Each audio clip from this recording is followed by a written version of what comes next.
दोस्तों, खाद पड़े तो खेत नहीं तो मिट्टी रहती, ये तो बात आपको पता ही होगी। आप किसान हैं, आप फसलें बोते हैं।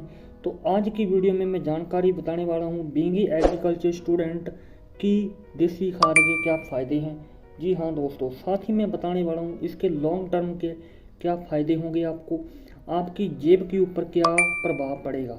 जी हाँ बिल्कुल दोस्तों, बहुत से साथियों को ये बात रहती है कि इसको डालने का कोई फ़ायदा नहीं है। तो आज मैं सारे डाउट आपके क्लियर करने वाला हूँ।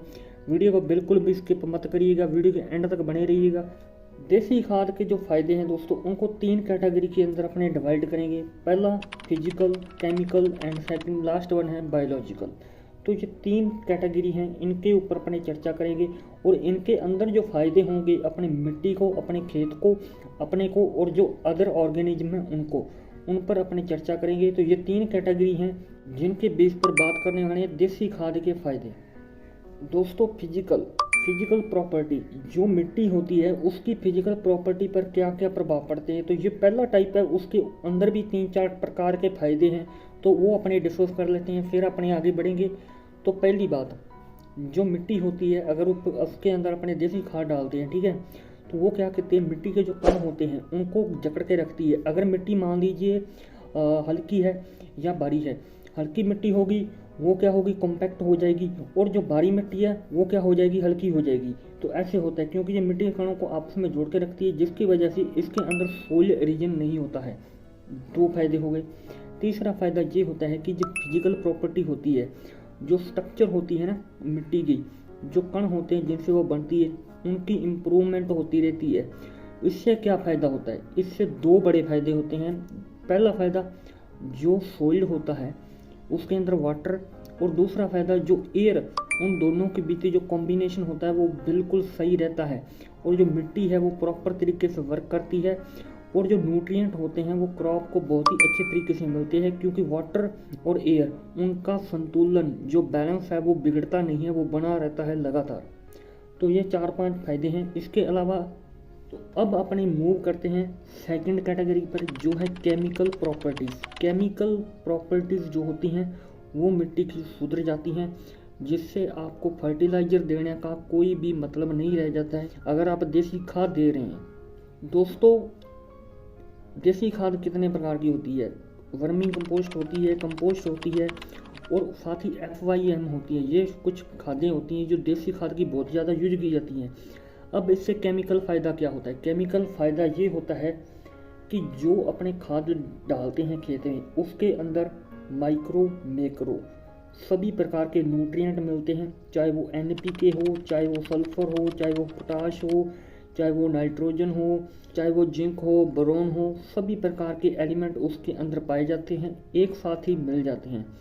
इसके बाद क्या फ़ायदा होता है, जो आपने न्यूट्रिएंट दिए हैं, मान लीजिए आपने यूरिया डाली, ठीक है, वो यूरिया 1 हफ्ते में काम ख़त्म करके हवा में उड़ जाएगी, ठीक है। दूसरी बात, अगर इस देसी खाद को डाल रहे हैं, वो यूरिया यारिया कुछ नहीं उड़ेगी, वो धीरे धीरे धीरे खेत के अंदर फसलें यूटिलाइज करते रहेंगी कंटिन्यूस कई सालों तक। जी हाँ दोस्तों, कई सालों तक यूटिलाइज होता रहता है इसका। और तो और माइक्रो मैक्रो न्यूट्रिएंट तो मिल गए, हार्मोन, विटामिन। जी हाँ, केंचुए वाली जो खाद होती है उसके अंदर हार्मोन पाए जाते हैं, प्रोटीन पाए जाते हैं, विटामिन पाए जाते हैं, जो फसलों को मिलते हैं, फसलों से अपने को मिलते हैं। तो ये फ़ायदा हो गया, यानी कि ये 3 फायदे हो गए। स्लो रिलीज, यानी कि बहुत धीरे धीरे मिलते हैं, सभी के सभी मिलते हैं, ये नहीं कि एक मिल गया। यूरिया में एक ही होता है, DAP में 2 होते हैं, लेकिन इसमें सारे होते हैं। थर्ड कैटेगरी की जो अपनी वो थी कि बायोलॉजिकल बेनिफिट क्या होते हैं। देखिए दोस्तों, जो बायोलॉजिकल बेनिफिट होते हैं वो ये होता है कि मिट्टी के अंदर मित्र जीव पाए जाते हैं। मान लीजिए आपने स्प्रे कर दी, आपने फर्टिलाइज़र डाल दिए, यूरिया DAP, वो एक केमिकल है, जब वो डाला क्या करेगा, मिट्टी से रिएक्शन करेगा, चलो न्यूट्रिएंशन मिल गया क्रॉप को, बट उसका इम्पैक्ट पड़ेगा, जो मित्र जीव है वो मर जाएगा, उसको नुकसान हो जाएगा। लेकिन देसी खाद डालोगे तो क्या होगा, देसी खाद डालोगे तो वो मित्र जीव जो है वो बढ़ेगा, उसकी संख्याएं बढ़ेंगी, चाहे वो प्लांट वाले हैं, चाहे वो सच में जीव हैं। जीव भी 2 प्रकार के होते हैं, फ्यूना एंड फ्लोरा, वो दोनों की मात्रा बढ़ जाती है।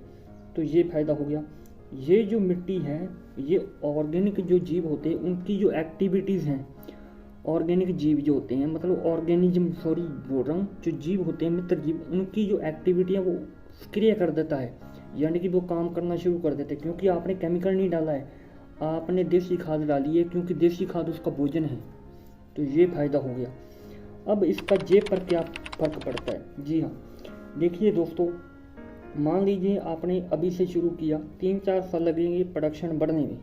एक बार तो प्रोडक्शन घटेगा, आपको थोड़ा बहुत लॉस झेलना पड़ेगा। लेकिन अगर मान लीजिए आपके पास क्वांटिटी जो क्वांटिटी है वो दूसरे किसान से कम हो रही है, लेकिन आपको बाज़ार में रेट ज़्यादा मिलेगा, बात वहीं पे आ जाएगी। लेकिन फ़ायदा क्या हुआ? फ़ायदा ये हुआ कि आपकी मिट्टी की सेहत सही होगी, आपकी सेहत सही रहेगी, आपके आसपास के वातावरण की सेहत सही रहेगी, जिन पशुओं को खिलाएंगे उनकी सेहत अच्छी रहेगी, यानी कि इकोलॉजिकल बैलेंस बना रहेगा। जी हाँ दोस्तों, इकोलॉजिकल बैलेंस जिसके अंदर अपने रहते हैं। तो ये है long term benefit. Thank you. Video अच्छी लगे तो लाइक करें, चैनल को सब्सक्राइब जरूर करें।